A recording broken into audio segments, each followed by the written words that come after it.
Hello दोस्तों, कैसे हो आप सब। एंड सभी को happy Makar Sankranti and happy Lohri. तो इसी अवसर पे नवोदय विद्यालय समिति इनकी तरफ से नॉन टीचिंग पोस्ट के लिए वैकेंसीज आई है। तो ये उसका नोटिस है। तो चलिए हम इसे देखते हैं। तो सबसे पहले से आप देखोगे किस पोस्ट के ऊपर आई है। तो यहाँ पे आपको पोस्ट नेम गिवन है सारे के सारे। Assistant commissioner, assistant commissioner admin, assistant sectional officer, audit assistant, junior translation officer, junior engineer civil, stenographer, computer operator, junior secretariat assistant and MTS multitasking staff. और यहाँ पे female staff nurse, catering assistant, junior secretariat assistant, electrical cum plumber, lab attendant and mess helper. तो ये post है, इनके ऊपर आपकी vacancy आई है।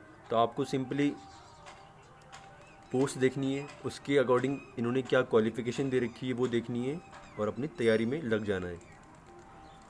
तो ये नॉन टीचिंग के लिए बहुत एक अच्छी संस्था है एनवीएस। जैसे कि आपको पता है सेंट्रल गवर्नमेंट की जॉब है, तो सैलरी बहुत अच्छी मिलती है इसके अंदर। तो हम सबसे पहले देखते हैं, आप यहाँ पे पोस्ट वाइज आपको कैटेगरी वाइज भी सीट मिल जाएगी कि किस किस कैटेगरी में कितनी वैकेंसी है। असिस्टेंट कमिश्नर यहाँ पे टोटल 5 वैकेंसीज हैं। असिस्टेंट कमिश्नर एडमिन यहाँ पे 2 ही वैकेंसी है।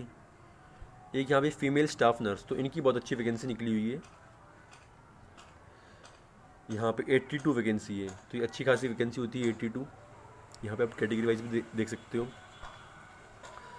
Assistant sectional officer 10 vacancy, audit assistant group C total 11, junior translation officer 4 vacancy, junior engineer civil 1 vacancy, stenographer 22 vacancy. तो स्टेनोग्राफर की भी आपको एक अच्छी वैकेंसी देखने को मिल रही है यहाँ पे। उसके साथ ही computer operator 4 vacancy, catering assistant. तो जिन भी कैंडिडेट्स ने केटरिंग में, आप इसकी क्वालिफिकेशन देखना, होटल मैनेजमेंट जिन्होंने कर रखा होता है, तो ये उनके लिए एक बहुत अच्छी अपॉर्चुनिटी। 87 वैकेंसी है, बहुत अच्छी वैकेंसी है। जूनियर सेक्रेटरीट असिस्टेंट यहाँ पे 8 वैकेंसी है। एक ये आप देख सकते हो, ये बहुत ही शानदार 622। तो जूनियर सेक्रेटरीट असिस्टेंट, तो यहाँ पे आपको 622 वैकेंसी देखने को मिल रही है। तो ये बहुत अच्छी वैकेंसी है। उसके बाद इलेक्ट्रीशियन कम प्लम्बर यहाँ पे 273, बहुत ही अच्छी वैकेंसी है। तो जो भी आईटीआई वाले कैंडिडेट होते हैं या फिर जिन्होंने इलेक्ट्रिकल में होता है, इसकी आप वो देखना अभी रेगुलेशन। तो ये बहुत अच्छी वैकेंसी है इलेक्ट्रीशियन कम प्लम्बर की, 273 वैकेंसी। लैब अटेंडेंट, ये बहुत अच्छी वैकेंसी है 142। इसके साथ ही मैस हेल्पर 629, तो बहुत अच्छी वैकेंसी है। MTS 23 vacancy. और इसके साथ ही ये आपको यहाँ पे पूरी दे रखी है, क्या एज होगी, क्या लेवल होगा, पे स्केल, और यहाँ पे एसेंशियल क्वालिफिकेशन आप देख सकते हो, सभी की दे रखी है।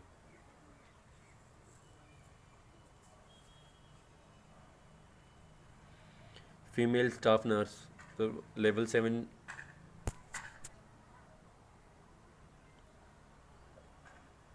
BSc nursing, registration with Indian state nursing counselling, आप देख सकते हो। Assistant sectional officer, audit assistant, junior translation officer.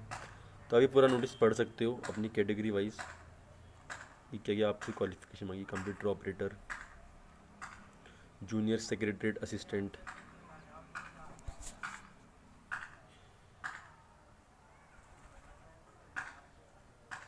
Junior secretariat assistant JNV cadre, electrician cum plumber. तो आप देख सकते हो यहाँ पे आपसे जो 10th पास मांगा है, आईटीआई सर्टिफिकेट मांगा है इलेक्ट्रीशियन और वायरमैन के अंदर या फिर प्लम्बिंग के अंदर फ्रॉम रिकॉग्नाइज, और एटलीस्ट 2 ईयर एक्सपीरियंस। तो आप देख सकते हो यहाँ पे आपको एक्सपीरियंस भी चाहिए कुछ कुछ पोस्टों के अंदर।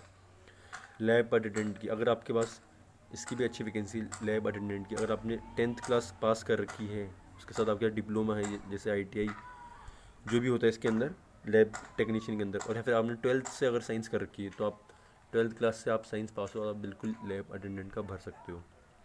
मैथ्स हेल्पर में आप देख सकते हो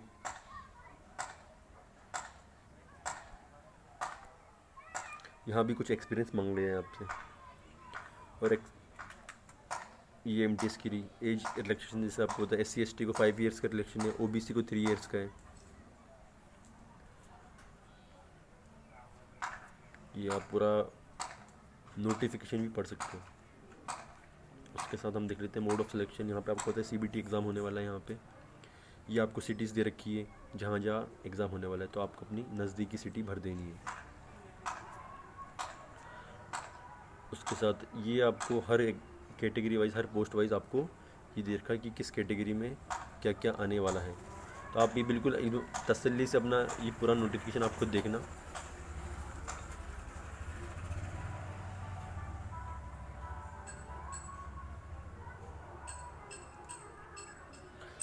और मेन ये नोटिफिकेशन मैं कमेंट में पिन कर दूंगा, तो आप वहाँ से भी देख सकते हो, या तो मैं डिस्क्रिप्शन में दे दूंगा या फिर मैं कमेंट में पिन कर दूंगा, तो वहाँ से पूरा नोटिफिकेशन खुद डाउनलोड कर सकते हो आप लोग, और से खुद पढ़ना आराम से कि आप NVS की रेगुलेशन के हिसाब से अगर आप पूरी इनकी क्राइटेरिया फुलफिल कर रहे हो तभी आप फॉर्म भरना। और आप यहाँ फ़ीस देख सकते हो। तो असिस्टेंट कमिश्नर एडमिन की 1500 रुपये फ़ीस है, फीमेल स्टाफ नर्स 1200 है, और इन सभी कैटेगरी 1000 रुपये, और lab attend maths helper MTS के लिए 750 है। ये तो हुई किसके लिए, जनरल और OBC के लिए। पर जो भी कैंडिडेट SC ST और PWD से, उन्हें कोई भी फीस यहाँ पे बिल्कुल नील फीस है। मैं आपको बता दूँ, ये आपको no application fees required to paid by candidates belonging to SC ST PH। तो SC ST PH से चाहे वुमेन हो या फिर मेल हो या फीमेल हो, उन्हें कोई भी फ़ीस नहीं देनी है। तो ये थोड़ी सी फ़ीस ज़्यादा ही ले रहे हैं, थोड़ा बहुत इन्हें 1500 रुपये 1200 रुपये थोड़ा सा कम होना चाहिए मेरे हिसाब से, हल्का सा। तो चलिए खैर जो भी है। हाँ, सबसे इम्पोर्टेंट आपका रजिस्ट्रेशन ये 12 जनवरी से स्टार्ट है। आप बिल्कुल आज से या फिर कल से अपने फॉर्म देख सकते हो। तो ये 12 तारीख से स्टार्ट है, 10 फरवरी तक जाएगा, और फीस तो आपको खैर देनी है उसके साथ में। और हाँ, टेंटेटिव एग्ज़ाम में बिल्कुल एग्ज़ाम आपका जल्दी होगा, ये मार्च में ही कराने की। अगर कोई कोरोना ऐसी स्थिति नहीं बनती है तो ये बिल्कुल ही इनकी मंशा यही है कि मार्च में एग्ज़ाम हो जाए और जल्दी वैकेंसी पूरी हो। ये जनरल इंस्ट्रक्शन है, जैसे मैं आपको तो 1/4 नेगेटिव मार्किंग रहेगी, 1/4 मतलब 0.25, तो 0.25 यहाँ पे नेगेटिव मार्किंग है। पेपर दोनों में आएगा, हिंदी एंड इंग्लिश में। ऐसा नहीं है कि एनवीएस इंग्लिश मीडियम स्कूल है या CBSE बेस्ड है तो वहाँ पे हिंदी इंग्लिश में पेपर आएगा, तो बिल्कुल आपका हिंदी और इंग्लिश दोनों में होगा। ये कि बाद में मॉडिफिकेशन नहीं किया जाएगा, तो इसलिए पहले से फॉर्म अच्छे से देख के भरें आप। इसके साथ ये नेक्स्ट दे रखे हैं, तो ये था आपको। तो ये मैं नोटिफिकेशन नीचे कमेंट में पिन कर दूंगा, वहाँ से डाउनलोड कर लीजिएगा आप। और फॉर्म को बस आपको तो फॉर्म अपनी क्वालिफ़िकेशन देखनी है कि आपकी क्वालिफ़िकेशन क्या है, और इस रिक्रूटमेंट क्या रूल्स है उसके हिसाब से देखना है आपको। फॉर्म भरना और पढ़ाई में लग जाना है, क्योंकि आपको पता है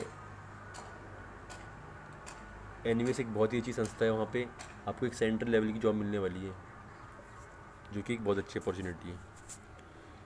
और आपको कोई डाउट है किसी भी पॉइंट से रिलेटेड, आप बिल्कुल कमेंट डाउन कर सकते हो। Okay, thank you so much.